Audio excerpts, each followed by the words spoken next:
Hi, this is Tammy Steves with Eugene 4J School District. I'm going to show you how you can use Nearpod with your Canvas course. I describe Nearpod as being like Google Slides, but on steroids. It's an excellent tool to help better engage students, especially in distance learning.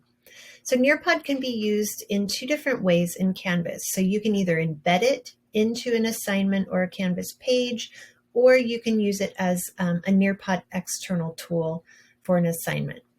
You will be able to grade students' work submissions in the SpeedGrader if you use it as the external tool. So it makes it a lot easier and quicker to grade if you do it that way. And then another cool feature with Nearpod is that you can use it as live participation or student pace. So I'm going to show you both of those different ways. So the first thing you have to do is just make sure that you have your Nearpod saved. So if you had created your Nearpod through Google Slides with the add-on, the Nearpod add-on, you just have to make sure you save it. And then it'll show up on your dashboard in your actual Nearpod account. So notice you can organize all of your Nearpod materials in folders. And so I'm just going to go ahead and we'll pull up one. Now this was a pre-made one actually. You can access the Nearpod library, and there's a ton of Nearpods that have already been made for you. So notice here you have live participation and student paced. You'll just want to keep that in mind for a moment. The first thing I'm going to show you is how to embed the Nearpod into an actual page. Now this would be something you would use it for maybe if you just wanted students to access the material, but it wasn't necessarily an assignment. So for example, maybe videos or reading materials, something like that. You could also use it as a resource that you want them to maybe respond in a different format other than Nearpod. So maybe you want them to be able to just write a text, an online text response, or Google Docs or something like that. So the first thing you do is add your assignment, give it a name. I'm just going to call it the Nearpod sample. And I'm also, while I'm in here, I'm going to create one called the Nearpod sample ITL, because we'll do the external tool as well, so we can see each kind. So we'll go in just to the Nearpod sample first.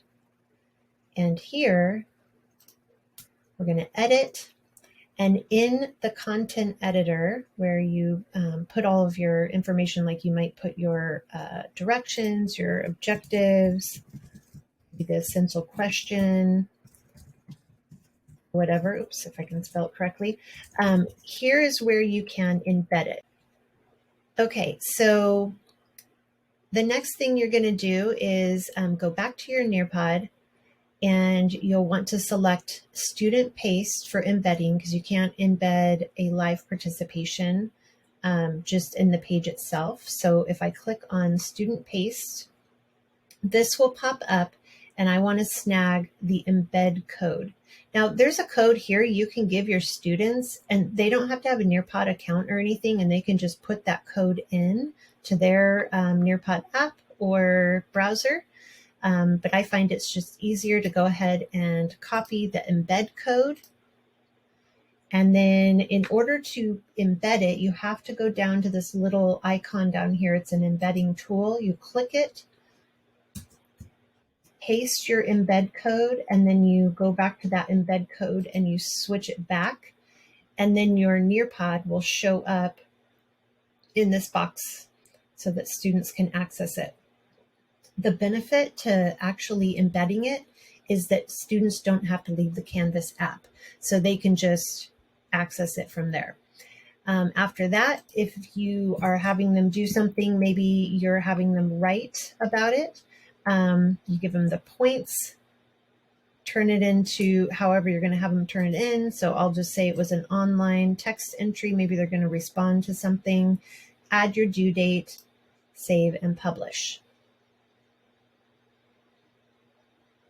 And there it is. So I'm going to show you what that would look like from a student view. And here is my student canvas. So if I go in,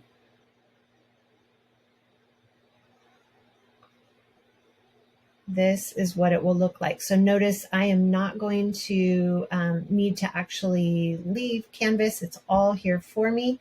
I just have to sign into it. Okay, he's signed in.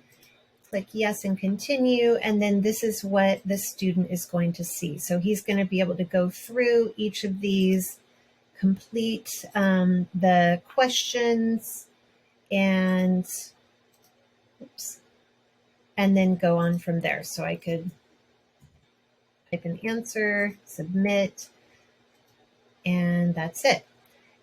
The next, now if the student does this on the teacher side, I am not going to see any of the information in my SpeedGrader.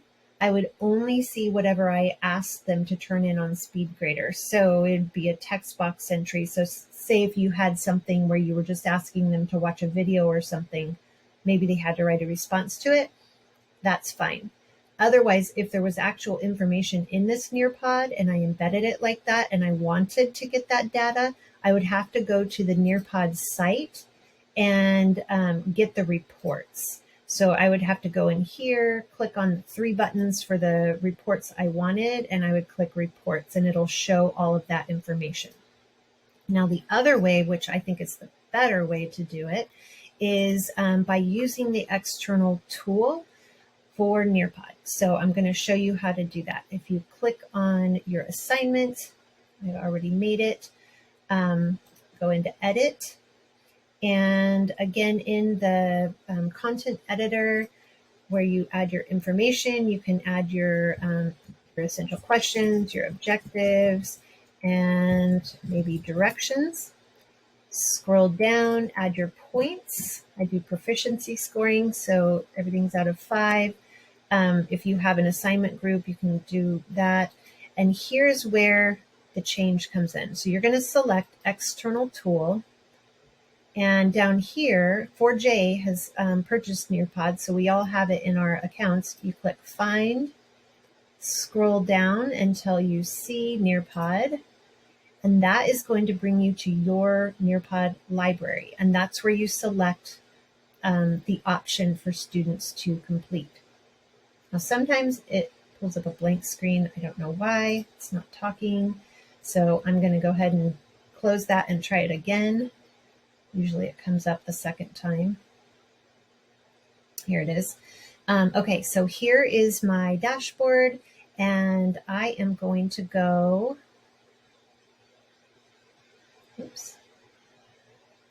go in and grab the Nearpod. Now, there's 2 options when you do this. You can do live participation or student paced. I like to select live participation because that allows me as the teacher to control the students going through the lesson with me. So you can add a due date and click save. So I'm going to show you what that looks like then once the teacher is going through it with the students. So we're going to go ahead and go back to my student. Actually, let me show you both of them at the same time. Okay, so here is the student version, and we're going to walk you through what it looks like when a teacher has a live session. So my student here needs to click join lesson, but notice they're not going to be able to move anywhere through it until the teacher moves through it. So over on the right side is the teacher canvas. And once I click move, to the next slide, it automatically moves the student's slide as well. And notice again, the student does not need to leave Canvas. It's all embedded. Unless your student is on an iPad and is going through the iPad app, which in that case, they will have, so their screen will look similar to this, But right below, if you look on this left side, right below where it has your directions, there's a blue bar in the student app that says Launch External Tool. And then that will open the Nearpod in the Nearpod app on the iPad. They can actually go in through the browser, which then they don't have to launch the external tool. So either one is fine. But either way, they should be able to be accessing it along with you. So we have, again, if you go to my screen, the teacher screen on the right, every time I click it, it's changing it on the left for the students automatically. So here we have an open answer question. We'll say, let me just, here is my answer. And then once I submit it as the student, you'll notice over on the teacher screen, it shows up. So I get immediate feedback. It's really cool. And then as the teacher, I can keep going through and continue on through the lesson.